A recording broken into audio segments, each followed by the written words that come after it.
What up?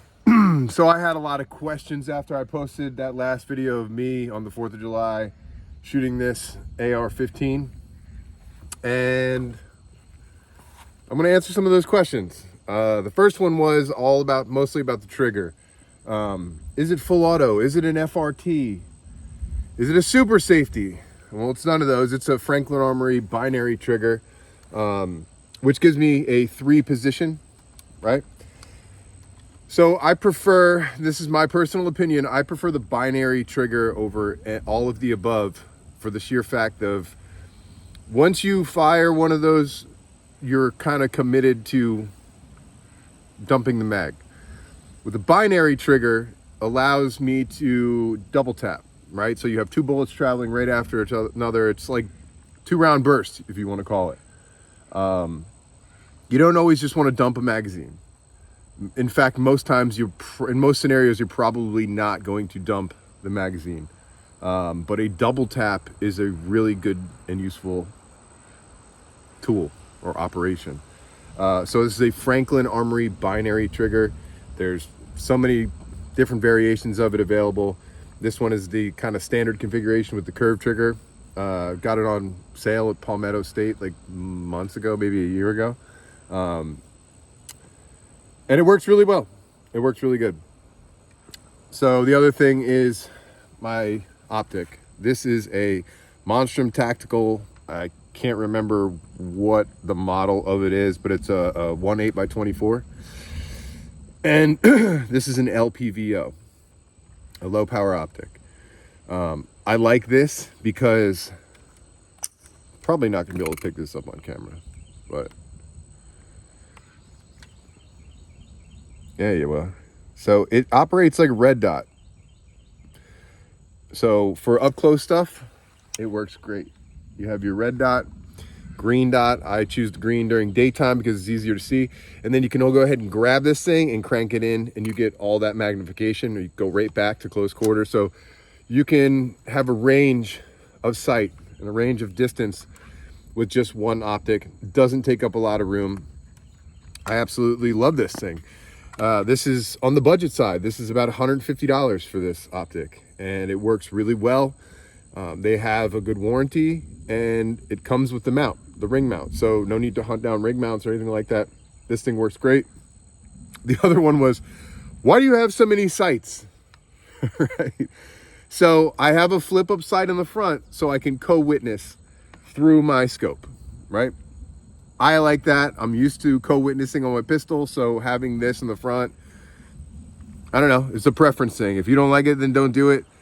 For me, I like to have that. In case this thing goes down, I can still use the reticle because the reticle stays there whether it's lit up or not, and I can use that to co-witness with this sight. The sights on the side, I think they're 60 degree they call them, but they are peep sights. If everything goes down, I can go through here, cant my rifle sideways and shoot that way, right? Are they necessary? Probably not, but I like having them on there for fun. And I think they just kind of, I don't know, I like it. Let's just talk a little bit about more of the rifle. I didn't have too many other questions. The suppressor is a YHM Resonator K. It's a 30 cal suppressor. I'm not going to touch it because it's hot, but it is on a quick connect hub. You can screw this thing off and screw it on another rifle. This is chambered in 5.56. Yes, you can use this as a multi-cal suppressor, so I'm running it on the 5.56.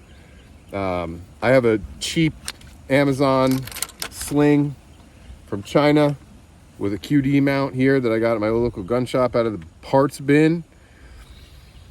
This is a Viking Tactical buttstock.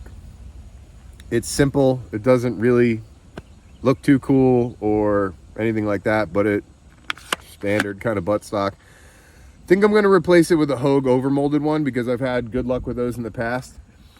Guys, this is my one and only AR-15. I've had and built tons of them in the past, but this is the one that I've had. I've probably had this for about 9 years now, and it's gone through some different changes and stuff, but this is the one that works well for me.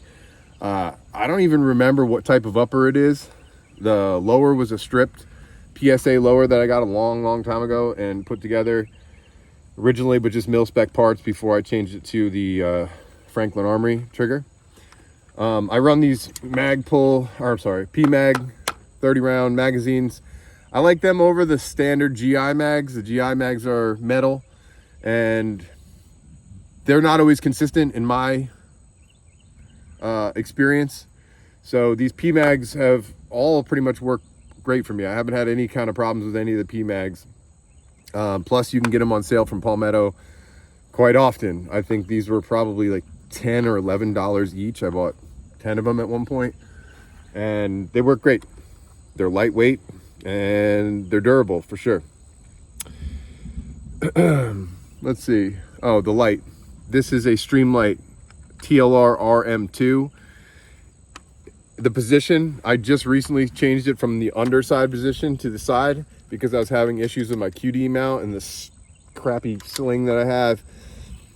Just the position on the M-LOK rail wasn't working out for me. I originally had this way up here and it didn't work out. It was constantly, it was stopping me from being able to shoulder the rifle with the sling on. That's a big problem. So I changed it around.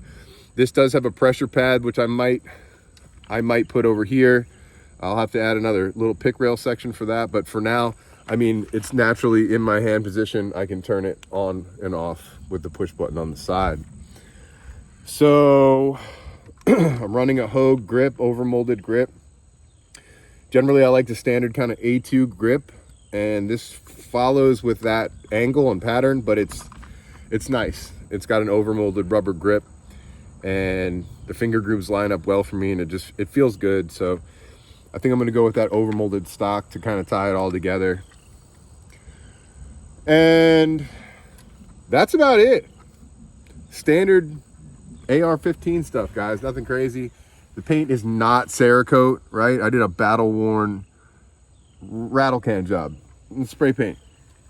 I got a couple people that were like, sick Cerakote job. It's not. It is spray paint, and it's bazooka green for the person that asked the color. This is bazooka green. I think it was a Krylon paint can, if I'm not mistaken. Not 100% sure, but spray paint works great for me because this is like a user, right? I'm gonna use this thing. I'm like not super careful with my stuff. I'm kind of rough on everything that I have, and rattle can works for me, right? So standard charging handle.